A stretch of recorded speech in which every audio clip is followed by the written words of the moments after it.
दोस्तों नमस्कार, स्वागत है आपका बड़ी खबर बड़े खुलासे में। दोस्तों संभल में एक बार फिर बाबा जी का बुलडोजर गरजा और मस्जिद को ध्वस्त कर दिया।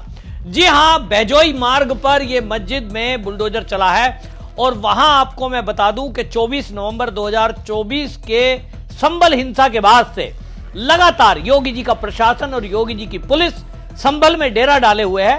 यहां तक कि आपने देखा कि अनुज चौधरी वो लगातार जो डिप्टी एसपी थे उन्होंने तो वहां एक्शन लिया, उसके बाद उनका ट्रांसफर हो गया, लेकिन जाने के पहले वो वहां मंदिर के ठीक सामने यानी जो शाही मस्जिद कही जा रही है, जिसका दावा मंदिर होने का किया जा रहा है, वहां सामने मेन बिल्कुल सड़क के बीचों बीच चौकी बना दी गई है पुलिस की। 24 घंटे निगरानी रखी जा रही है और अब वहां सड़क को चौड़ा करने का मार्ग चल रहा है, क्योंकि लोगों का कहना यह है कि जो आस्था का केंद्र हमारा यह है, कल की अवतार यहां होना है संभल में, और हमारे मंदिरों को जिस तरह से यहां दबाया गया, 84 जो कुएं थे उनको ढक दिया गया, अब उनको दोबारा से ठीक करने का काम चल रहा है और अवैध अतिक्रमण को हटाया जा रहा है। इसी कड़ी में अब सड़क के बीचों बीच कोई मस्जिद आ गई, सर्वे का काम हुआ, पीडब्ल्यूडी विभाग के लोग और वहां की एसडीएम खुद मौके पर पहुंची और एसडीएम डॉक्टर वंदना मिश्रा ने पूरे कागजात चेक करने के बाद यह पाया कि वो जो मस्जिद है वो सरकारी जमीन में बनी है।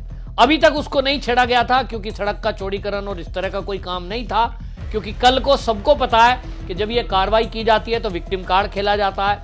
योगी जी को बदनाम करने के लिए कहा जाएगा कि साहब देखिए एक तरफा कार्रवाई हो रही है, फिर लोग सुप्रीम कोर्ट में पहुंच जाएंगे, इंटरनेशनल फोरम में उठाएंगे कि देखिए हमारे धार्मिक स्थलों को तोड़ा जा रहा है। और इसलिए प्रशासन ने तय किया कि जब सड़क बनने का रास्ता आएगा, मतलब मार्ग समय आएगा, तो उस समय चीजें दिखाई देंगी कि भाई सड़क बन रही है और सड़क के बीचों बीच अगर कोई मस्जिद आ गई है या कुछ भी मकान आ गया, धार्मिक स्थल आ गया, तो उसको तोड़ना जरूरी है।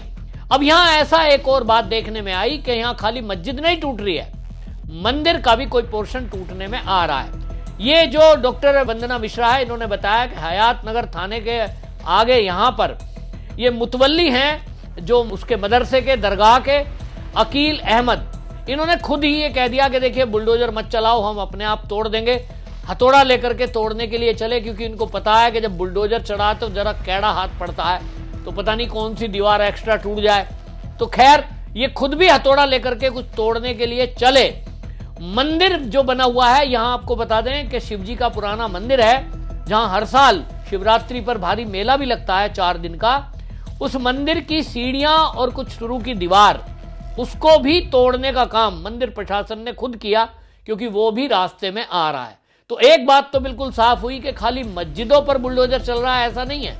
बाबा जी का बुलडोजर धर्म और जाति देखकर नहीं चलता, ये बिल्कुल क्लीन है। लेकिन संभल में जिस तरह से 24 नवंबर 2024 को हिंसा हुई, प्लानिंग करके समाजवादी पार्टी के नेता और सांसद जो बर्क साहब हैं, उन्होंने लोगों को भड़काया और इसके कारण से वहां उनके ऊपर एफआईआर भी दर्ज हुई।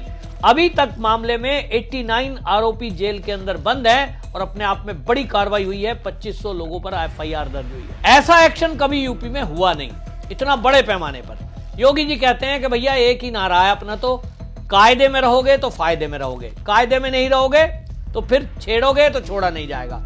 और यह दिखाई दे रहा है।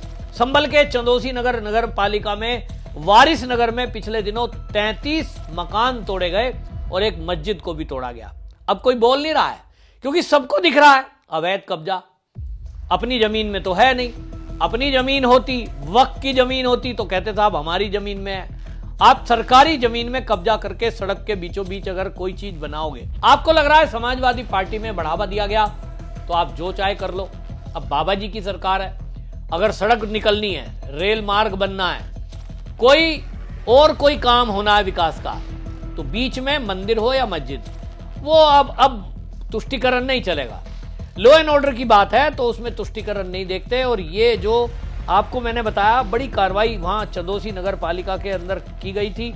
तो कुल मिलाकर के 34 ऐसे मस्जिद को लगा दें तो 34 जो है वो निर्माण तोड़े गए थे, और वो केवल इसलिए तोड़े गए थे कि अवैध थे। एक एक घर की जांच हो रही है, पेपर देखे जा रहे हैं, मस्जिद हो, मंदिर हो, घर हो, अब भाई सब अपने पेपर दिखाओ, अगर वैलिड मामला है तो ठीक है। तो कुल मिलाकर के ये बड़ी कार्रवाई हुई है और इस मामले में अब राजनीति भी कोई नहीं कर सकता, क्योंकि यहां जो समाजवादी पार्टी के सांसद हैं, उन सांसद महोदय के तो घर की खुद की चेकिंग हो गई। और आपने देखा कि जब उनकी घर की चेकिंग हुई तो बिजली चोरी में पकड़े गए साहब। 1,91,00,000 का उनके ऊपर बिल बना, और वो बिल बनने के बाद अब वो कोर्ट गए। कोर्ट में आग्रह किया उन्होंने, हाई कोर्ट में, कि साहब मुझे बख्श दो, मेरे ऊपर जो है ये बिल की पेनल्टी ज्यादा है। तो जियाउल रहमान बर्क को हालांकि कोर्ट ने बख्शीश थोड़ी की है कि चलिए 6 लाख पहले जमा करो, बाकी बाद में देखेंगे। लेकिन कुल मिलाकर यह है कि अब सांसद भी घिरे हुए हैं। एफआईआर में उनका नाम है, जांच चल रही है, मामला कोर्ट में है, कोर्ट से उन्हें राहत मिल गई, लेकिन बाबा जी राहत देने के मूड में दिखाई नहीं दे रहे। पकड़े जाएंगे, सबकी जांच होगी। और बाबा जी ने तो यह कह दिया कि 1978 के जो दंगे थे संभल के, वो भी अब उनकी फाइलें खोली जाएंगी और उनकी जांच की जाएगी। जिस तरह से हिंदुओं को काटा गया, वहां महिलाओं के साथ रेप होने की घटनाएं हुई, ये सब की अब जांच होगी कि उस समय कौन लोग थे जो उस दंगे को उकसा रहे थे। तो वो जो दंगा हुआ था 78 का, हालांकि उसमें बहुत सारे लोग अब ऐसे हैं जो अलग अलग शहरों में चले गए। संभल उन्होंने छोड़ दिया, वहां मुस्लिम बहुल एरिया हो गया, तो लोगों का कहना है कि जी हमारा मंदिर जाना भी मुहाल हो गया, मंदिर जाना छोड़ दिया, घर छोड़ दिए डर की वजह से, और वो अलग अलग शहरों में शिफ्ट हो गए। तो जैसा आप जानते हैं, आम आदमी कभी भी कोर्ट कचहरी पचड़ों में पड़ता नहीं है।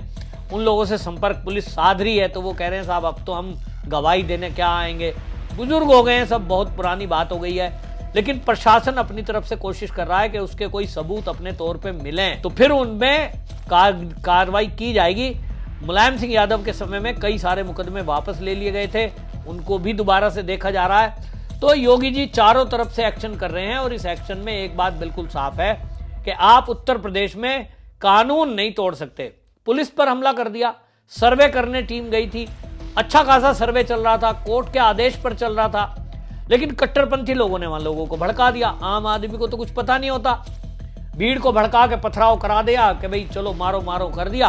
और प्लानिंग ये थी कि पाकिस्तान से लिंक सामने आया कि वहां कई लोग ऐसे थे जो वकील विष्णु शंकर जैन की हत्या करना चाहते थे, हथियार पाकिस्तानी थे। उनकी मंशा ये थी कि इतनी दहशत कर दो कि कोई दोबारा सर्वे करने आए ही ना। उन्हें पता नहीं है कि यहाँ योगी जी का शासन है, आप इस तरह से डरा धमका नहीं सकते हैं, प्रशासन अपना काम करेगा।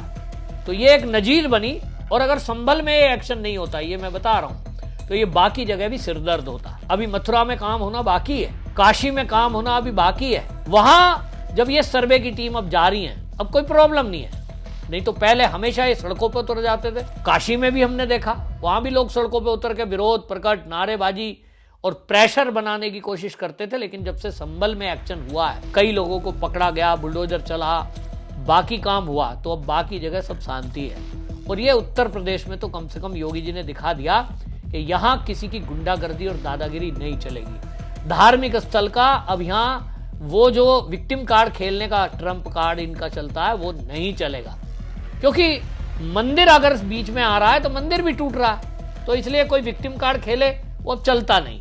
तो यूपी में साफ कर दिया योगी जी ने कि किसी की कोई नहीं चलेगी, केवल राज चलेगा तो कानून का चलेगा। और इसलिए कानून का राज वहां चल रहा है। और यहां सब अब इस समय जो एक्शन हो रहा है, उस एक्शन को देखकर बाकी मुख्यमंत्रियों से मैं तो ये कहता हूं कि योगी जी से सीखिए। जैसा यूपी में चल रहा है, क्या आपके स्टेट में नहीं चल सकता? कि योगी जी जैसा काम तो कोई नहीं कर रहा, तो अनुभव तो बोलता है।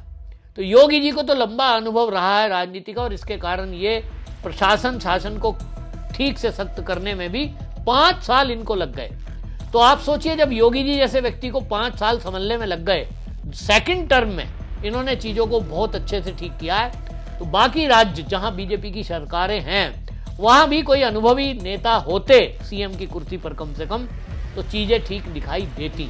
बहरहाल योगी जी नंबर 1 देश में बने हुए हैं। आपकी नजरों में योगी जी का जो काम है वो कैसा है, कमेंट में जरूर लिखिए, वीडियो को शेयर करिए। वंदे मातरम।